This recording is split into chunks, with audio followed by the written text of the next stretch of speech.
Okay, everybody, this is going to be video update 14, and I hope you enjoy this one. I've gotten a lot of work done. I'm sorry about my throat.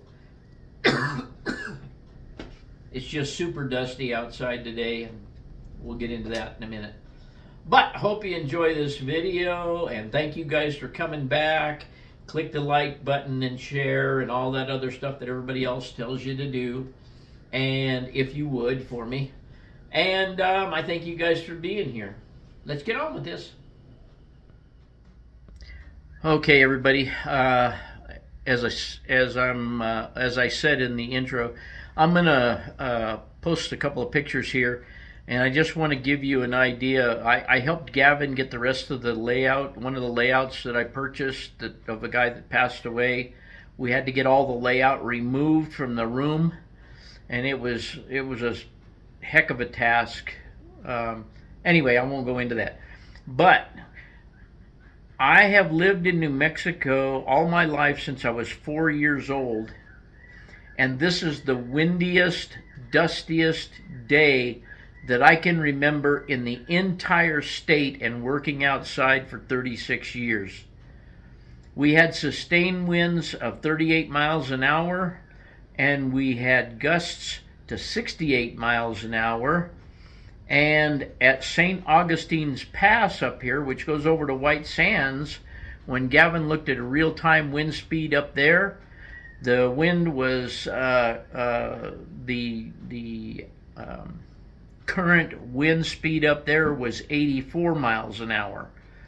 And the sky is just total dust, and I'll put a couple of pictures in for you to see how bad it is.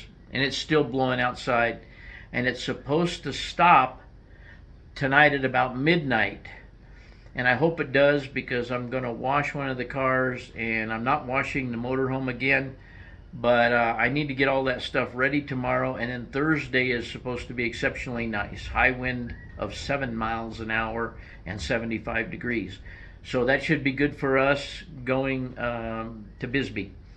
But anyway, let's get on with the video.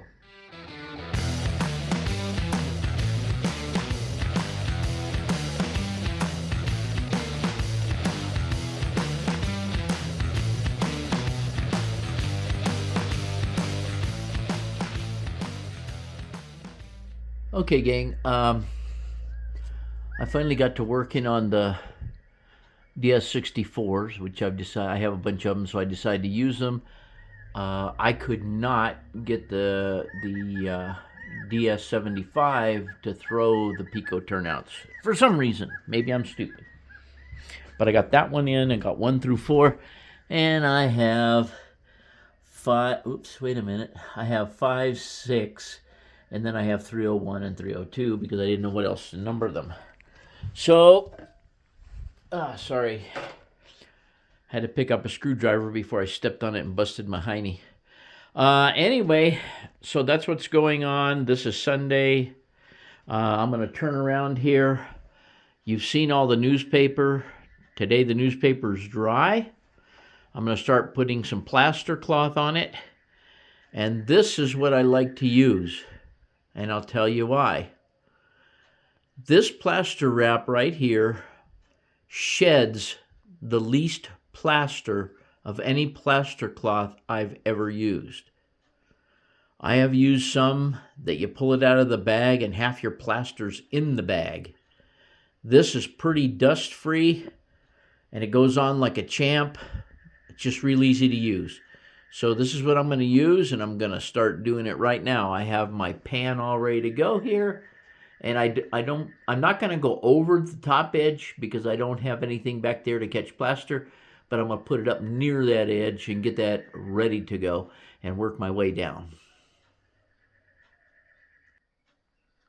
And by the way, I can't hold the camera and all that stuff and do the plaster at the same time. But I will tell you how I do it. I cut that into, well, because these are big sections, I'll cut them into longer strips, not real long, maybe a foot or two strips, and start in one place and start laying them. I dip them down through the water, just like the camera's going. But as I do it, I put the plaster cloth right on this edge and kind of squeegee it on that edge until I get it out here and it goes off the edge. That way it doesn't retain a lot of water and it doesn't drip all over the place. And if it does drip, hold it back over the pan until it's done dripping, then move it to where you want it to be on the layout. It's the easiest way to put up the plaster cloth and just not have a stinking mess everywhere. But that's how I do it. Okay, everybody. Some of that isn't finished because it requires a tunnel liner and tunnel portal.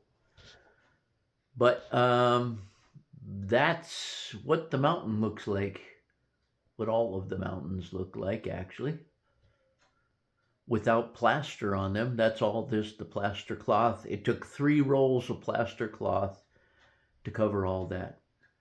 But you can kind of see how it looks. This is from eye level. That's what I've been doing. Okay. Today I'm going to show you stuff that you can't see. But I have all the switch machines that are going to be powered, hooked up to DS64s and working. You can see 1 and 2 there. And you can see 3 and 4 there. 5 and 6 are down here. Let's see here. Let me get down here. There you can see 5 and 6. 7 and 8. 9 is right there where I made an error. And 10 is over there. And 11 is marked on the hillside and on the base over there. That's 11. Okay, and the lower level turnouts are 101. Hold on. 102, 103, and 104. So everything is hooked, everything underneath the layout is hooked up except the 2 AR1s, which are going to go there. But my back and my legs, ooh, they have had it. But I got all the DS64s, the LNWI, the UR93, DS64s, and a DS64 way down there. But I got them all in there, and I have all the wiring tied up underneath here, all the way around. And all of the, and obviously all the panels are working because the throttle there is working. So, I think that's where I'm going to leave this one right now. One thing I will share with you is, like a dope, I got carried away and I put that switch number 7 and that switch number 8 in place before I wired them. Don't do that. I had to go under there. I had to cut a little bit of wood out with my vibrating saw so that I could get the soldering iron in there to solder wires to them. I eventually got it, but it's it was not a fun task. It's extremely windy today. We're going out of town on Thursday. We're going over to Bisbee.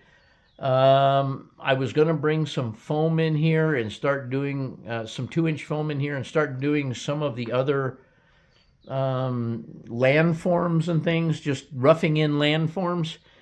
But that's not going to happen. I don't know how much time I'm going to have tomorrow. As you're going to hear, I haven't created the intro and outro, but I'm going to explain why in the intro and put in a couple pictures. But that's it for now. Okay, guys, I hope you enjoyed this one. I'm doing a little bit of an early video because as I said, we're going out of town.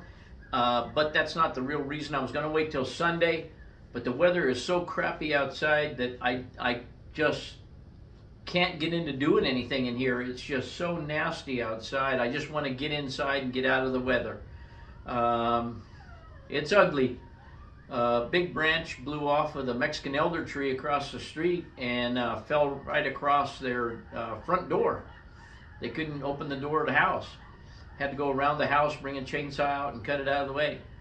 But it's nasty here, and thanks for being here. And as usual, thanks for watching.